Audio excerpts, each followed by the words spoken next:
Greetings everyone, welcome to your own channel Akshat Genesis. We are doing DPPs on redox reactions and titration, grade 11 topic but useful for your JEE NEET preparation. So चलिए question 18 देखते हैं sequence में. In which of the following reaction hydrogen is acting as an oxidizing agent? Hydrogen oxidizing agent की तरह से काम कर रहा है, कि oxidize कर रहा है दूसरे को. Okay, options check कर लो आप सारे. With lithium to form LiH, with I2 to give Hi, with sulfur to give H2S. Sulphur से H2S में अगर आप लेके जाओगे तो 0 से -2 में जा रहे हो, तो एक रिड्यूसिंग एजेंट का काम कर रहा है. I2 to HI में 0 से -1 में जा रहा है, फिर से रिड्यूसिंग एजेंट है. Li to form LiH, Li 0 है और LiH में क्या है, Li +1 हो रहा है, तो ये ऑक्सीडाइजिंग एजेंट है. ऑप्शन ए मार्क कर लो. सिंपल क्वेश्चंस है. 19th question, the number of moles of Mohr salt required per mole of dichromate ion. Mohr salt का फॉर्मूला आता है FeSO4 ammonium whole NH4 hold by SO4.6H2.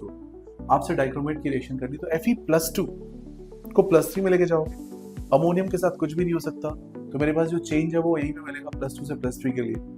Dichromate कितना है, इसका N factor 6 है, तो कितने यूनिट्स आप चेंज कर सकते हो? Answer will B D option, 6 units, because Fe के लिए एन फैक्टर मेरे पास सिर्फ और सिर्फ 1 है. Question 20, for reducing 1 mole of Fe+2 to Fe, n factor is 2.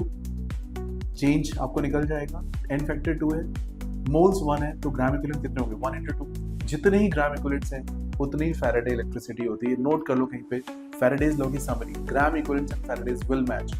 2 faradays 2 gram equivalent, answer will be 2, option number A. Okay, coming to the next question, question number 1, which has oxidation number of carbon equal to 0. किस case में carbon की value 0 है, right? आपके पास सारे options given है. Check option D. Option D में C6H12O6 है. O के लिए आप -2 मार्क करोगे, H के लिए आप +1 मार्क करोगे. A कितना आएगा इस केस में, 0 आ जाएगा. ठीक है, कर लेंगे solve. Question number 2, in a reaction 2KMnO4 HCl giving you this, the reduction product is. किस चीज का रिडक्शन हो रहा है? Mn+7 से +2 में जा रहा है, तो रिडक्शन प्रोडक्ट कौन सा हुआ बच्चों? ऑप्शन नंबर बी, MnCl2 आप मार्क कर लो. Check question number 3, the oxidation number of phosphorus in Mg2P2O7. okay, pyrophosphate बनता है H4P2 वैसे ही स्ट्रक्चर हो रहा है.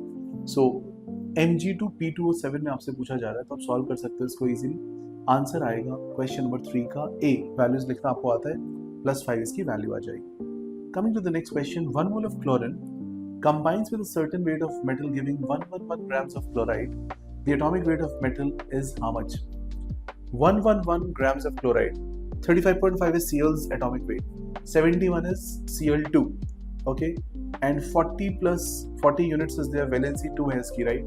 तो आपके पास इसका atomic weight metal का आपसे पूछा गया है कितना होगा, right? Can you mark the option? Metal is having atomic weight of 80, right? Use कर लोगे. Any difficulty in this? Mathematical part इसका समझ में आ रहा है, मैथमेटिक्स समझ में आ रही है. इक्विवेलेंट ऑफ Cl2 लिखा आपने, इक्विवेलेंट ऑफ क्लोराइड लिखा और नीचे डिवाइड कर दिया. m आएगा 80 because it is bivalent. I hope it is doable question.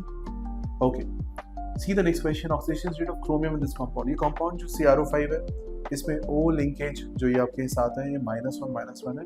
This is called butterfly structure, and the other double bond वाला ऑक्सीजन -2 होगा, क्रोमियम +6 में होगा.